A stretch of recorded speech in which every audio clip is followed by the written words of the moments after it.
What's up, party people? I hope you are enjoying your first round of March Madness. I know I am. As you can see behind me, Princeton has just upset 2-seed Arizona. Wow. Wow. Between that and the Furman upset earlier, this has been a great day. Definitely the games are better today than they were in the first four games where there were some absolute blowouts. But guys, thanks for tuning in. Look, I don't have a ton of action today. I got one NBA play and then one March Madness play that I'm not so sure about. But let's just get into it. And you guys can fade me if you want. Ride with me if you want. Let me know what you're doing. All right, let's go. Okay, so my first play is going to be an NBA play. It's between the Pacers and the Bucks, which is crazy that I'm even making anything in this game one of my official plays. But here we go. Okay, so the Pacers, they are 13-point road dogs. The point total is currently set at 238.5 points. Now that's pretty low when you think about how high the point total has gone the last two times that these teams played each other. So we had on January 16th, 251 points scored between these two teams. And on January 27th, had 272 points scored between these two teams. Now, I'm not very good at math, but if my calculations are correct, this year, when these two teams meet, they're scoring an average of 261 points a game. So it got me thinking, why so low? Why is the point total set at 238? Fishy. Well, let's think about it. Indiana, they're fighting for their playoff lives right now. Maybe. Unless they've decided to start tanking, which is kind of believable the more I think about it, especially whenever I think about their current injury report and the fact that they just got stomped by the Detroit Pistons. But I digress. Let's not go down that wormhole. Now the Bucks, they're sitting pretty in the East. They've got a 3-game lead in the top spot. And, I mentioned it a second ago. I think I did. Maybe I didn't. But there's an injury report. And okay, I think I figured it out. I think I know why the point total's so low now. Combined, these two teams have an injury report that's longer than my Christmas wish list. And my Christmas wish list is always, each and every single year, pretty damn big. So there's a lot of things I want, a lot of things I need.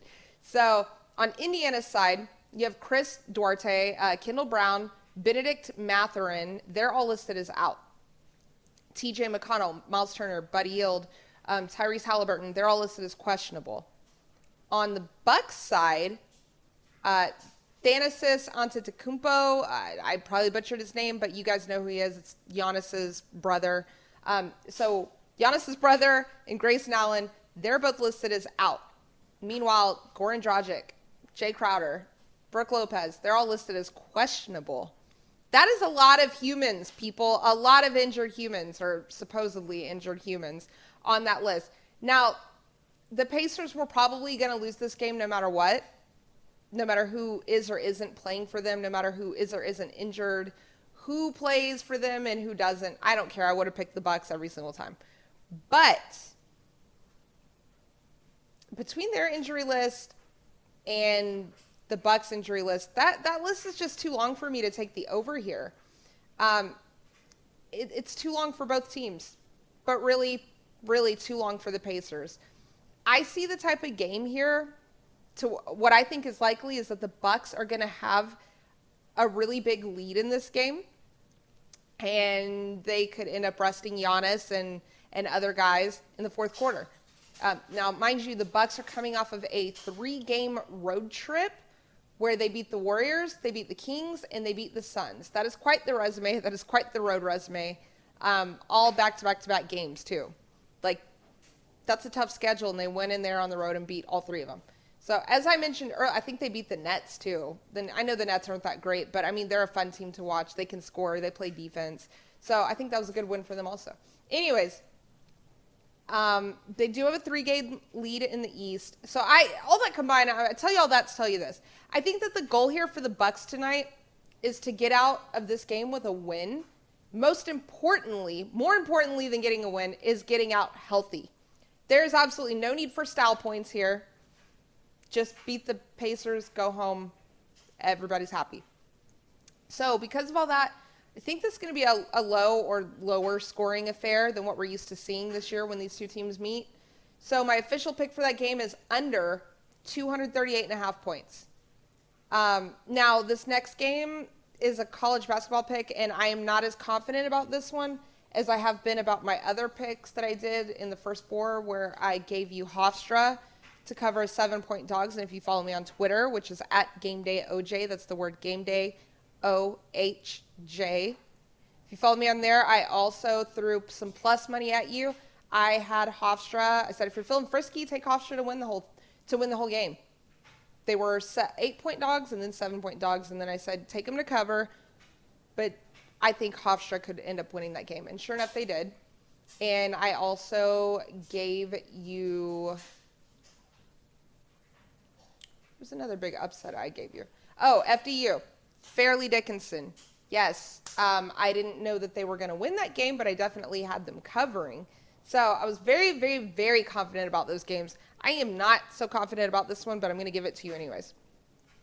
This pick is between the 15-seeded Raiders, the 2-seeded Longhorns.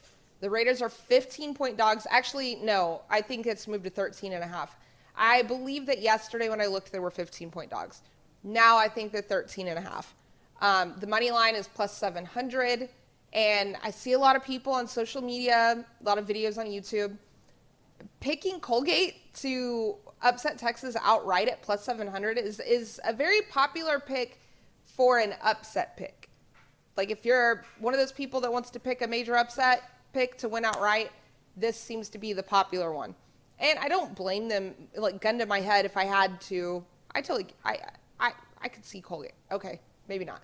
But it makes more sense than a lot of other games, okay? Now, with that being said, I'm not going that far off the deep end. Texas is really, really, really good on both ends of the court. But a 15-point spread, 13.5-point spread, I like 15 a lot more than I like 13.5. Maybe you could throw it into maybe you could tease it somehow, in a parlay. But let's just say 14 to 15-point spread. It's a little too steep for my liking. I know, both of these teams ended their seasons on hot streaks. Texas won their last 4 in their conference. Colgate won their last 9 in their conference. Colgate, like I was trying to say earlier, Colgate has that certain je ne sais quoi, I guess, that you look for when you're trying to predict a Cinderella type of upset in this tournament. They have an explosive offense. They have a lot of seniors starting. They have a height advantage at the one spot. And they're the nation's number 1 ranked team when it comes to 3-point percentage and effective field goal percentage. Number 1 in the nation in both.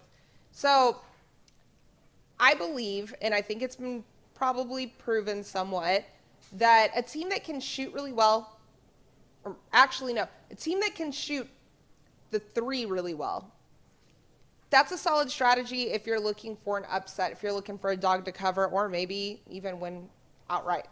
All that being said, Colgate, I booked them yesterday on my sports book at plus 15 to cover a plus 15, but you guys can do 13.5, 14 if you're just doing it now.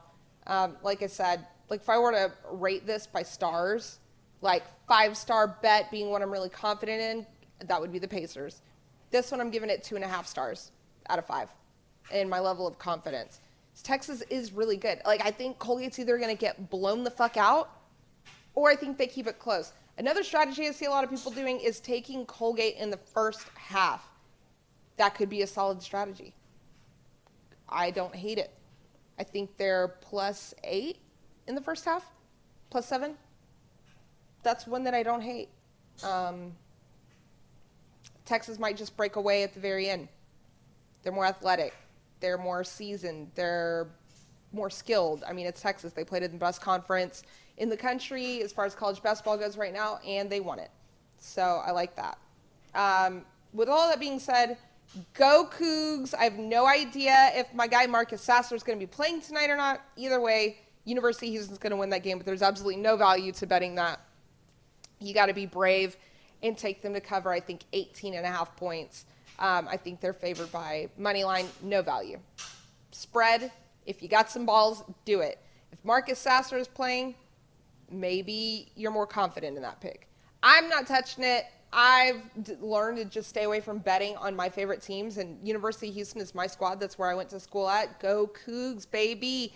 Hope we get to the Final Four here in Houston. Guys, wish me luck. Thank you for watching. If you're on YouTube, please hit subscribe. Give this video a thumbs up. Leave a comment. Let me know if you agree, disagree. What are some of your leans tonight? As well as TikTok, leave a comment. Please give it a thumbs up. Guys, I appreciate you watching, and I will see you later.